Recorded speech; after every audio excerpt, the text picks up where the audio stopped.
Welcome to the wide world of snowboard gear polyamory that is the good ride. I'm your average riding snowboard gear guy, James Beastie, and today we're talking about the 2026 Soul Shift. And while it's very similar to the 2025 in terms of shape, camber profile, side cut, everything else, something's different under the hood that just made this even more fun than the older Shift. This is a very tapered, very directional, easy floaty, fun turning powder board that rips on groomers as well. It's just a great all-around snow surf ride. And even with the lifted sides, it still feels incredibly stable, and it's truly a pleasure to turn in all conditions. And it has a really short learning curve to get used to this, and it makes it such a recommendable ride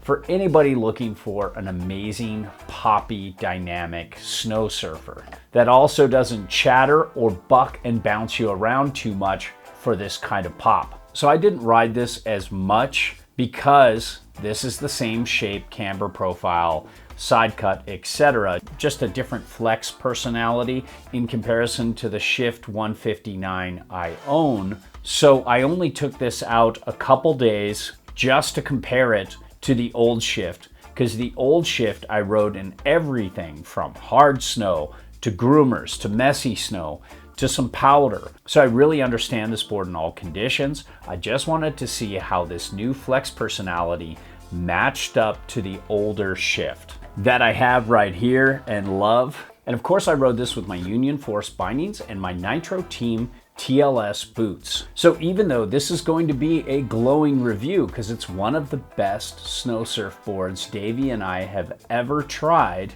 this is still an honest, objective take for you, the consumer, and Soul has no say in what I say. And I can do that thanks to sponsors like Blower Board Shop, who've been selling to snowboarders longer than most resorts have been allowing snowboarders. They have an excellent online presence. They're family owned. They have competitive pricing, super fast shipping, and excellent customer support.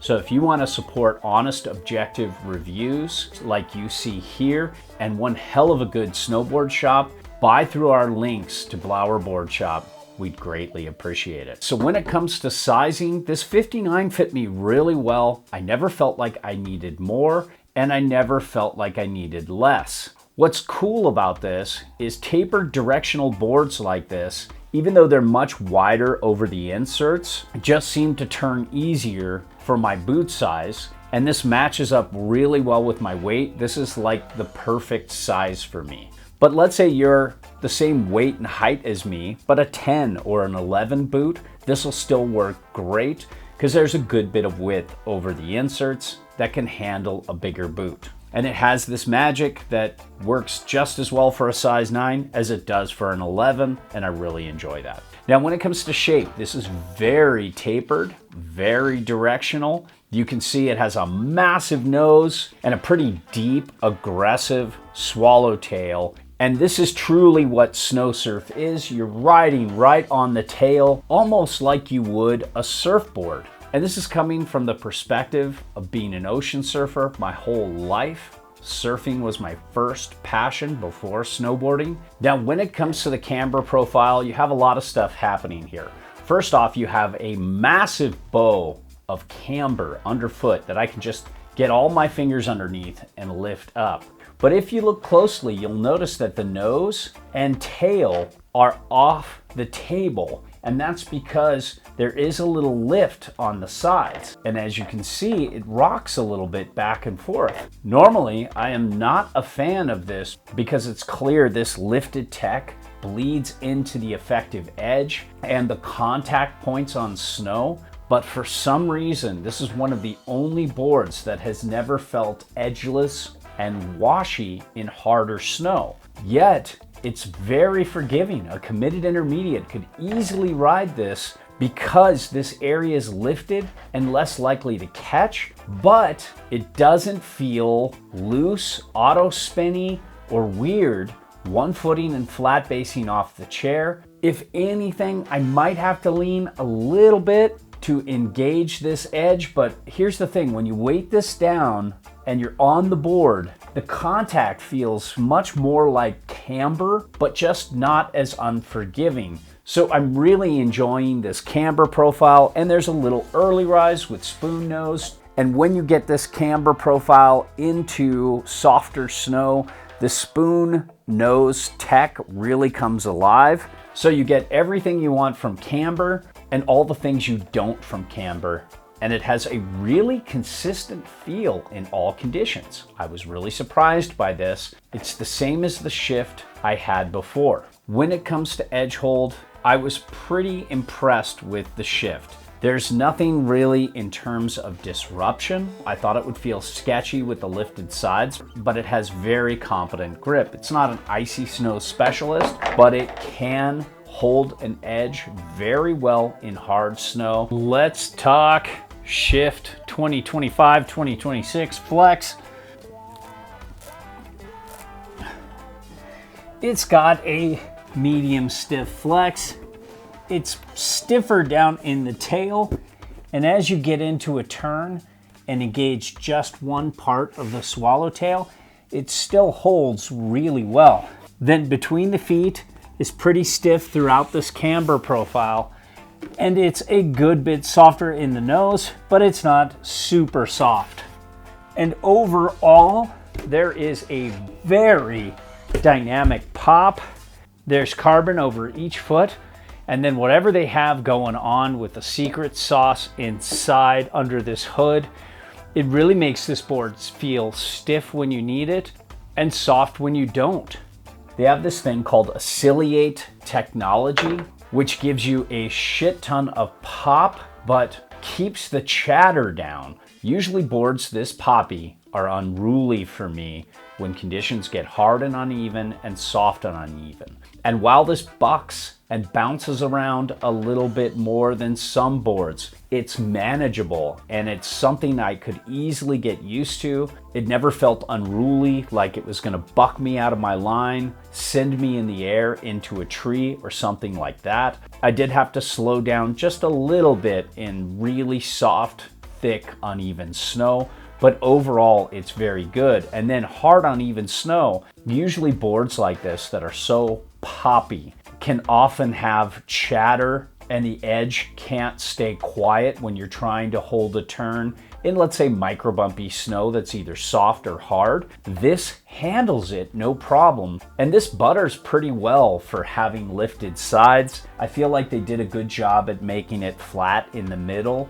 so you don't often engage this lift in the sides and wash out. Same with the nose. There seems to be a flat spot in the middle that you can engage for a butter, but it's not the best for nose butters, but it's doable for sure. And the pop from this board is exceptional. I thought my personal shift in a 159 was exceptional when it comes to pop, but this is on another level. This is just such a fun board to ollie, even though you're way back towards the tail. It's really fun for an average rider like myself to go out and get some straight air with. I wanted to pop off everything I could see, and I got used to being so far back on board and felt like I had enough tail for landings, despite this being so set back and directional. When it comes to turning and carving, this camber and this pop and this drive just outshined my old shift. Again, they have the same camber profile, same shape, same side cut, and that old 59 was special. This is just the next step up from there. I took this one run, and they don't normally groom this one spot, so I came down through with this. First run of the day, it was one of the best runs I've had all year. Maybe not in terms of how I looked, but how it felt. It was just so good. Every turn just felt so amazing. And then I got off this, took the older shift, and went down that same run, same boots, same bindings, same stance width, same stance angles, plus 27 front, plus 9 back, did the same turning, and it just wasn't as good. Everything else about this board felt better. So this is an absolute pleasure to turn and carve. It does like a little more back foot weighted carve, but I could center and front foot weight this pretty well too. I think Sol markets this as a back foot carver, but it's a little more balanced and a little bit for everyone, where some of their boards are really front foot specific and really don't like if you back foot weight the turn. So this is a little more neutral to back foot, and it'll work with just about any turning style as long as you set it up posy, then it'll shine.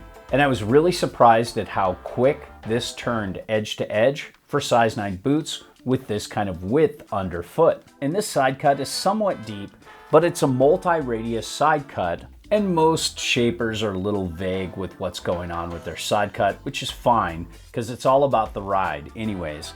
But it starts in with a 7.8 meter side cut, and as it transitions out to the back, it's finishing at about a 9 meter side cut radius. And so what that does is it allows for easy turn initiation when it's wide, but as you get to this much smaller, significantly tapered tail, it's a much more straight side cut. And my thought is this more straight side cut out the back keeps the tail from feeling more washy for this much taper. And while this loves circle carves across the groomer carves, really shines there, it can make medium radius turns really well, and you can make longer drawn out turns at higher speeds or even go straight and pretty fast for a sustained amount of time, and it won't completely fall apart on you either. This has excellent chatter absorption, and the nose isn't going to feel super clown shoey.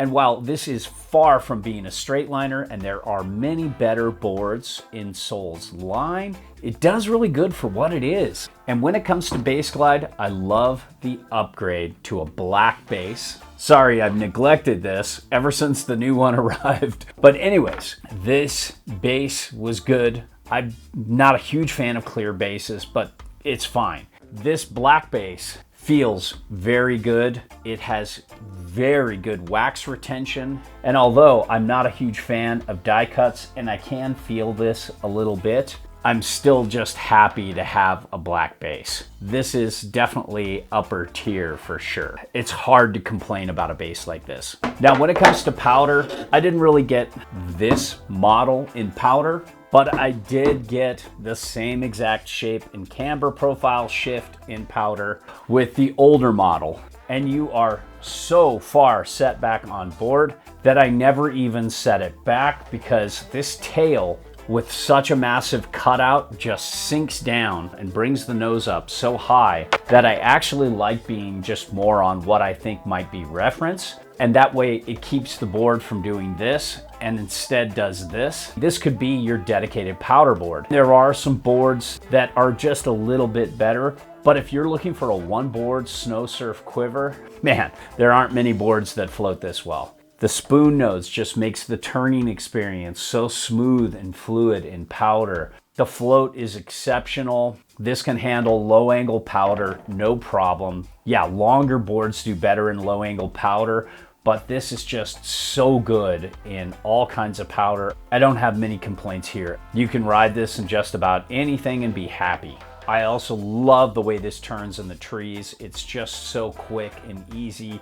You can make hard rights, lefts, or slalom through trees, and I never feel like I'm worried about the tail catching up or the turning radius messing with you to get where you need to go. I love it. You can also turn in tight spots. And while it's not a big mountain ride, it can turn pretty well in tight spots in steeper areas if you have to. And overall, I just love this new construction, combined with the old shape, camber profile, side cut, etc. of the old shift. It's an exceptional board. I can't recommend this enough. I think if you like Snowsurf and you want to try one of the best Snowsurf boards I've ever tried, take a look at the shift. They're doing great things over there at Sol. Howdy y'all, Davey boy here to give you a big guy's perspective of the Sol shift. I got this board out in a variety of conditions. I got it out in some semi-deep snow, like 1.5 to 2 feet. Got it out on the deepest days of the year. We're talking 3-4 feet. Springtime on some really good groomers, and I got it out late spring on some kind of messy groomers to see how it could handle having a crease or two down the middle of the run. Late season when it's too slushy to get the perfect groom.